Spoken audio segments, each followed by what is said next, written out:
E aí, tá? Você descobre, tem esse problema, começa a fazer terapia. E aí, o que você acha que muda na sua vida pra valer assim mesmo? Daí o auge da minha... Rebeldia? Da minha rebeldia foi com 17 anos. Com 16 para 17 anos. Daí eu joguei tudo pro alto, assim. Eu estudava no Bandeirantes, que é um colégio muito rígido, que exigia bastante, mas eu ia de mal a pior. Eu sempre tava... Daí eu deixei de ser a melhor aluna para ser uma das piores alunas. E assim, aí eu comecei a fumar maconha, comecei a vida louca. A fumar, a beber, a andar com algumas pessoas que também estavam na minha vibe ali do momento, que também não queriam saber de estudar, não queriam saber de nada. E entrei nessa vibe, assim, cansei de ser legal com os meus pais, cansei de ser boa aluna, e eu não quero mais saber de nada. Mas assim, eu ainda tinha depressão, aí eu lutava dentro de mim, era entre a depressão, entre as minhas, era os altos e baixos. Euforia. Então quando eu tava lá embaixo com uma crise deprê, eu ficava mal, não queria sair do quarto. Tava bem pra caramba, entendeu? E daí, com isso, surgiram as brigas que se tornaram muito mais intensas e muito piores, assim. Então, meu pai cortou... Quando meu pai descobriu pra que usava o dinheiro que ele me dava de mesada, ele cortou. E ele cortou tudo que eu tinha, assim, tipo, dos privilégios de uma adolescente de classe média. Entendi. Então, ele cortou os presentes, assim, se eu quisesse alguma coisa. Meu pai nunca falou não pra bens materiais, assim. Quero... um tênis que tá na moda. Ia lá e comprava.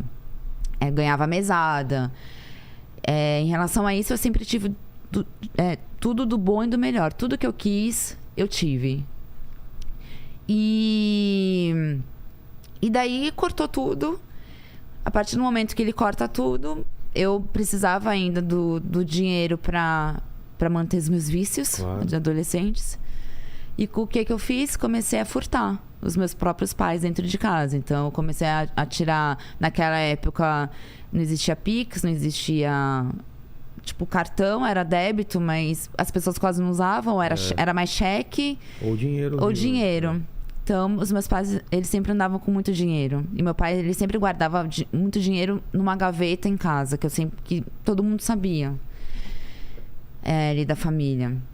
Então, eu comecei a furtar tanto dinheiro da bolsa da minha mãe, que sempre tinha muito dinheiro, e sempre dinheiro da gaveta do meu pai.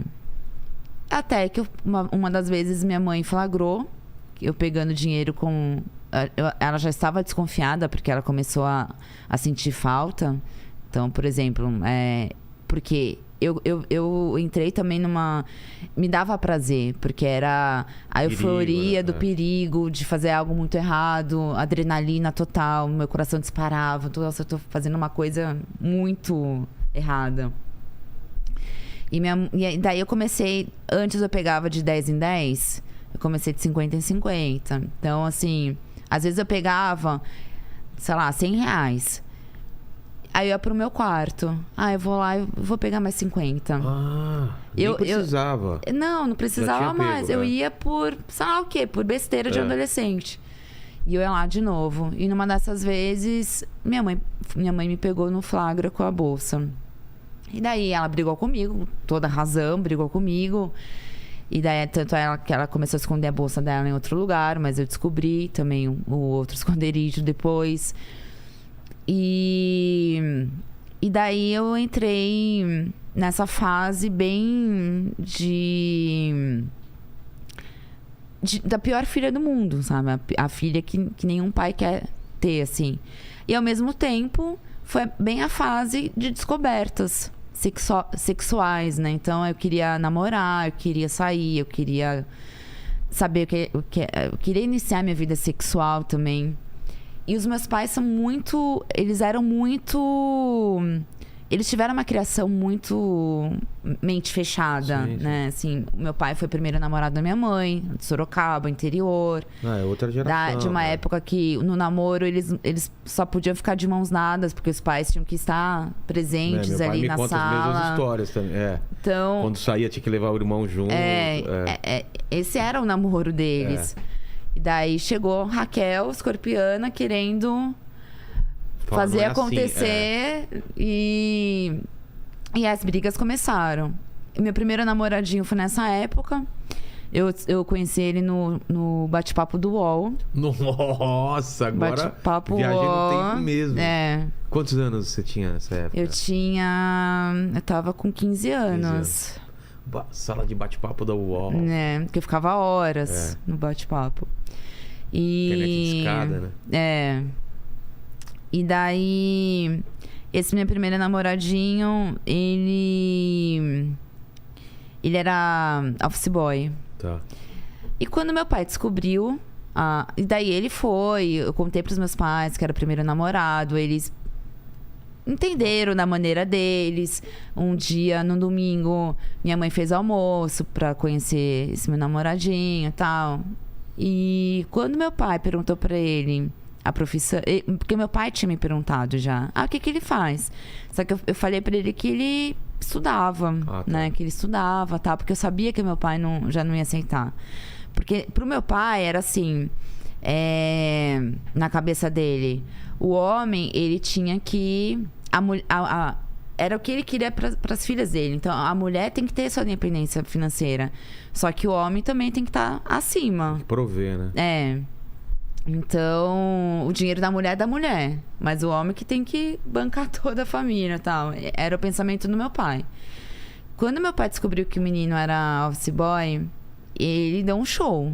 Ele falou, eu não pago bandeirantes pra você namorar office boy, eu não faço isso e aquilo. E jogava tudo na cara.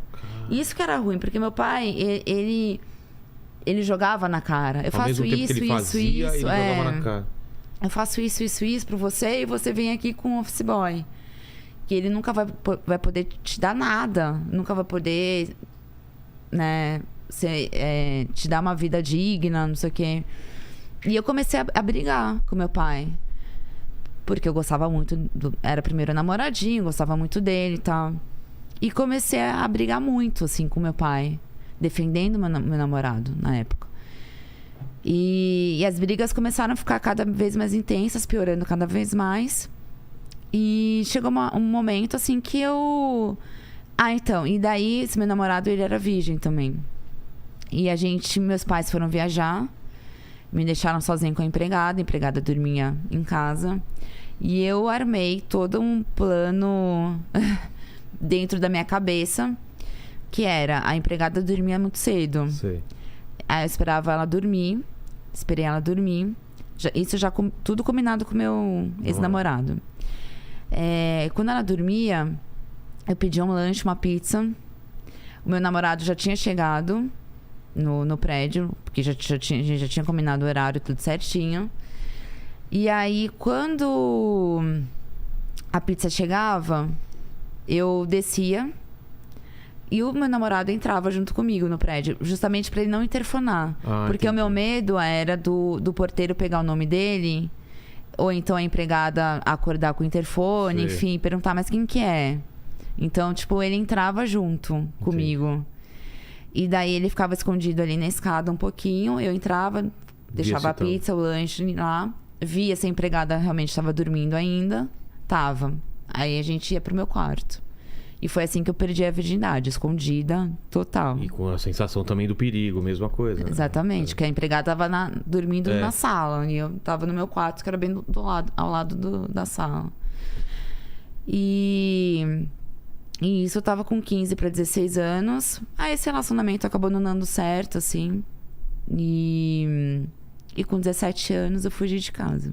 E aí, mas... O que deu na sua cabeça, assim? Tipo, tava insuportável, tava muita briga? Então, no meio disso tudo, sem dinheiro, eu tive a infeliz ideia de vender um conjunto de joias da minha mãe.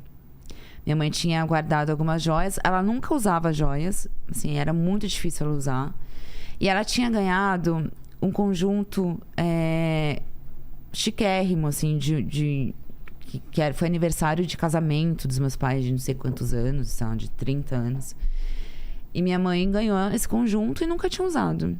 Eu peguei, um dia levei pra escola e fui numa lojinha que eu sabia que tinha ali perto, que tinha um anúncio: compro joias, compro ouro, compro não sei o quê. E levei lá pra vender. Vendi por R$300 um negócio que valia, tipo, sei lá, uns R$3.000. Putz. E vendi. Só que pra mim, R$300, eu saí da loja me achando a milionária. Porque, assim, eu tava sem dinheiro, louca pra comprar sem as besteiras, nada, vícios. Eu falei, bom, e fiz isso. E daí, alguns dias depois, no sábado, minha mãe tinha um casamento lá da filha de uma amiga dela. E ela tava se arrumando e foi atrás dessa bendita joia que eu tinha vendido. Que nunca usava e resolveu usar bem na semana que eu tinha vendido. E daí me fudeu, assim. Eu tava no meu quarto, comecei a ouvir, chamar meu pai: você não viu o conjunto que você me deu? Não sei o que, não sei o que. Tinha certeza que tava aqui junto com as outras. E comecei a ouvir.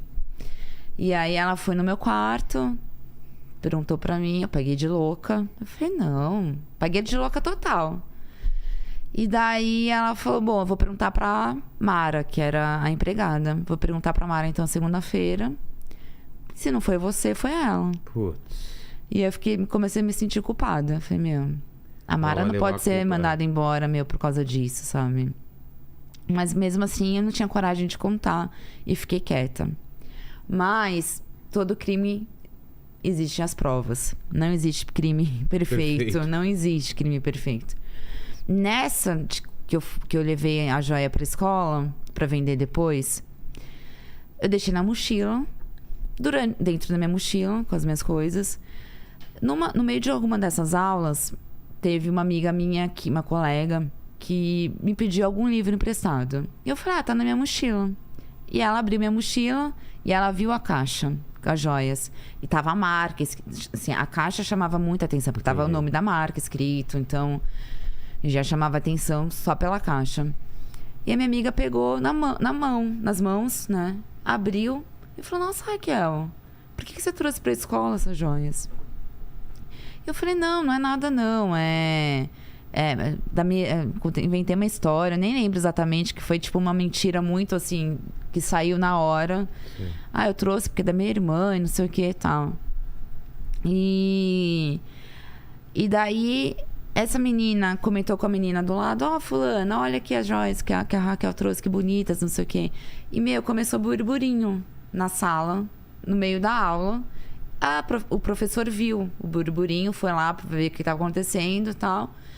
Viu que tava joias. E aí, tipo, o professor fez um comentário do tipo, nossa, mas é perigoso você andar com essas joias por aí e tal. E morreu o assunto ali. Só que foi parar nos ouvidos da diretora. Putz. Eu acredito que tenha sido por causa do professor, que deve ter achado estranho. Claro. E contou pra diretora. A diretora chamou minha mãe. Até que, assim, isso alguns dias depois. Chamou minha mãe na escola e minha mãe não me contou. Porque geralmente quando a diretora chamava, minha mãe não comentava comigo, tô indo pra escola. Ela me contava depois, quando eu chegava da escola sobre a conversa que teve. E daí eu cheguei em casa nesse dia, quando minha mãe teve essa reunião com a diretora.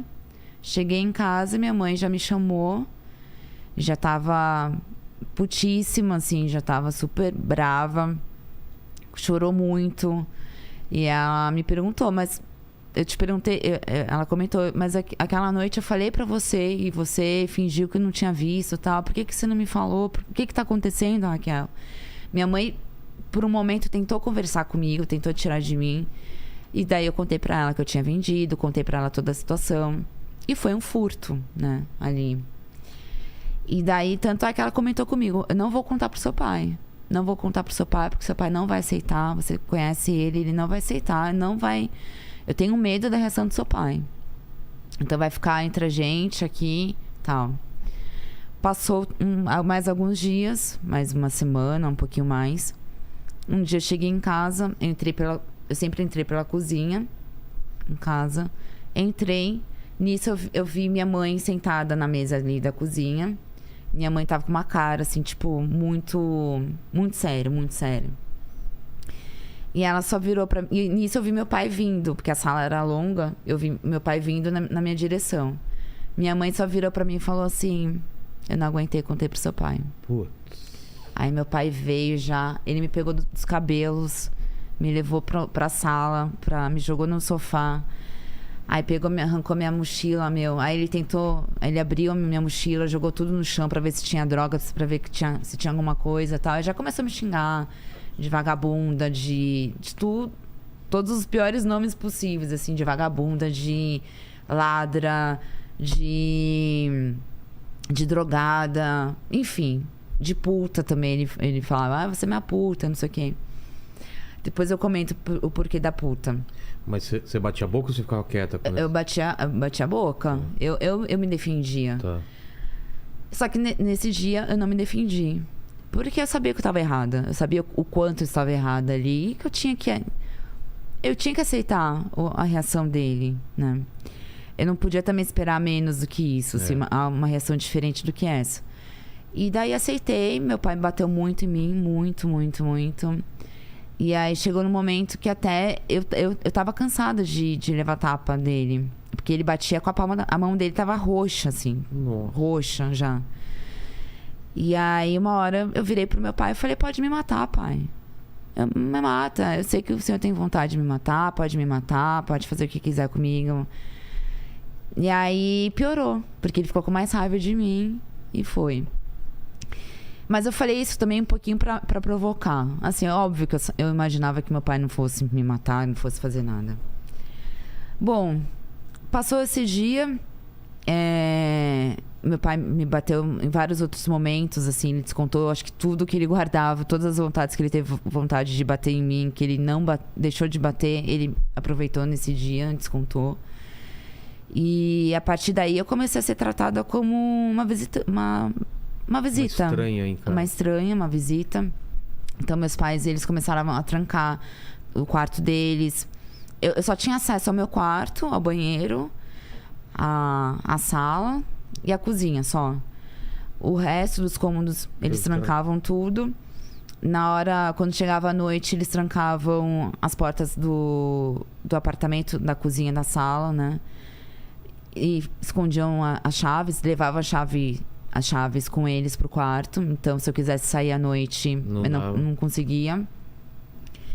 E, assim, eles começaram a me tratar realmente ali como a pior... como realmente uma bandida, né? Assim, uma meliante total.